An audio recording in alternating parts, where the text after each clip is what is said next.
Bonjour à tous et bienvenue pour une nouvelle vidéo Maharprod, encore une review de commande avec ce Prince Démon. Donc là, un Prince Démon à haute stature, on va dire, puisqu'il a été découpé de partout. La commande comportait une sous-couche technique, donc du coup, le voilà sous-couché. Alors désolé, c'est sûr que par rapport à d'habitude, on voit mal le boulot que j'ai fait dessus. Mais je vous mettrai en fin de vidéo les photos du whip où la figurine n'est pas encore peinte pour que vous puissiez vous rendre compte un peu mieux des zones que j'ai travaillées. Donc sur cette commande, l'idée c'était vraiment de donner plus de stature au démon. Le démon Games Workshop étant un petit peu ramassé, hein, on voit il a des pattes un peu courtaudes en fait avec la double articulation qui est vraiment articulée de façon basse. Ce qui fait que en gros le kit original arrive environ entre mes deux doigts là. Ici, j'ai en fait étendu l'articulation, la double articulation. En fait, j'ai tout recoupé au niveau des jambes et puis j'ai refait la jambe en prolongeant un peu le dernier, on va dire le tibia là. Et puis tout en donnant une position un peu étendue, comme s'il était en train de s'élever. C'est pour ça qu'en fait, il y a deux petites tiges, une tige ici et une tige là.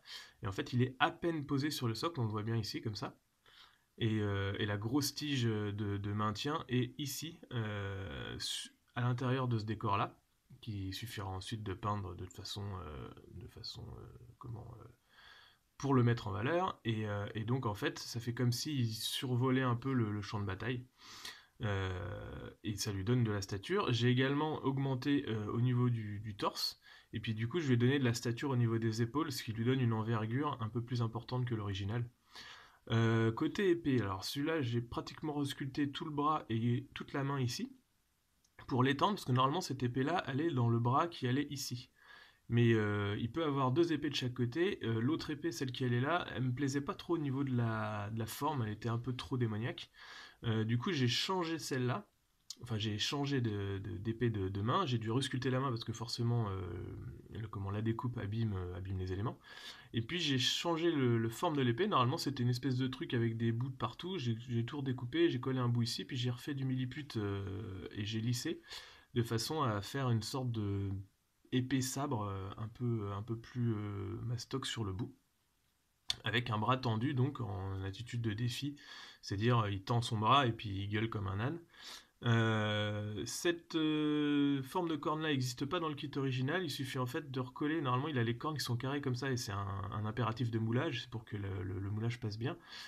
S'il avait eu des cornes comme ça, il aurait fallu détacher les cornes ou alors mettre la tête dans une position un peu particulière. Je pense que Games Workshop est capable de le faire aujourd'hui, mais à l'époque du kit, qui a pas trop vieilli hein, au niveau des détails, mais au niveau de la technique c'est un peu vieilli, il pouvait pas le faire à l'époque. Et donc du coup, j'aime pas trop les cornes carrées comme ça là, ça, je sais pas, je mets pas ça. Là je voulais un côté un peu plus minotaure, bourrin, du coup en fait j'ai juste découpé la corne ici, et puis je l'ai inversé comme ça, et ensuite j'ai resculpté le petit raccord là, du coup ça donne des cornes comme ça, un peu plus, un peu, certes très, très corneux, mais bon. Le petit paille normal avec les raccords pour les cuisses. J'ai resculpté pratiquement tout le fessier à l'arrière pour faire correspondre la jambe à la nouvelle pose des deux côtés. Ici j'ai calé un petit marteau que j'avais en bits, puisque c'est une armée à thème. Là j'ai mis une pièce détachée d'un troisième bras, comme s'il avait trois bras, du coup il en a trois. Mais comme si c'était un bras du Space Marine original qui serait resté un peu en vestige, et puis ensuite l'arme se serait dédoublée ici. J'ai modifié le canon ici. D'ailleurs, il n'y avait pas de canon, c'est la griffe de base. Et du coup, j'ai fait un canon de façon à ce que ça puisse faire un peu comment griffe éclair fulgurant. Et le principe de base, ce qu'on s'était dit avec le client, c'était que il fallait mettre les deux options, puisque c'est une armée qui va servir à plusieurs personnes, une armée de club. Du coup, l'idée, c'est qu'on ne peut pas avoir des pièces détachées à droite à gauche ou un système d'aimantation qui se perdrait dans les bagages et tout ça.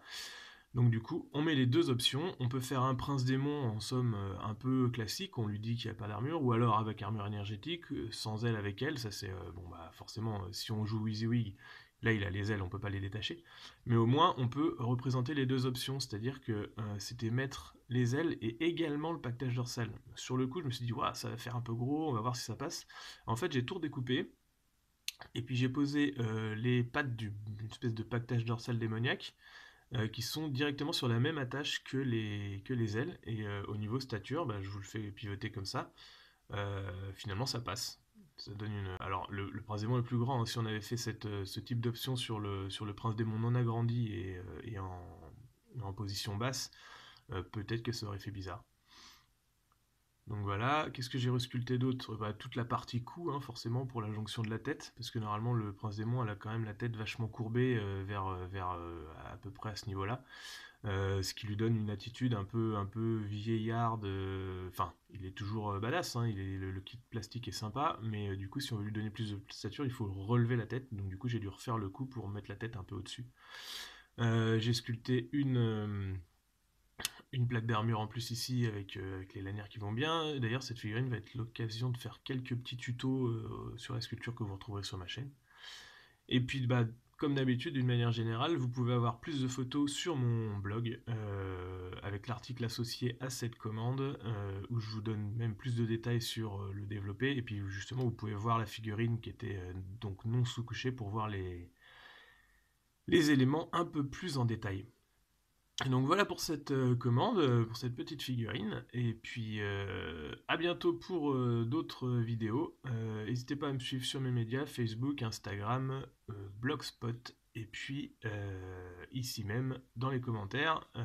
Abonnez-vous à ma chaîne si ce n'est pas déjà fait. Merci pour votre soutien et à bientôt pour d'autres projets figurines.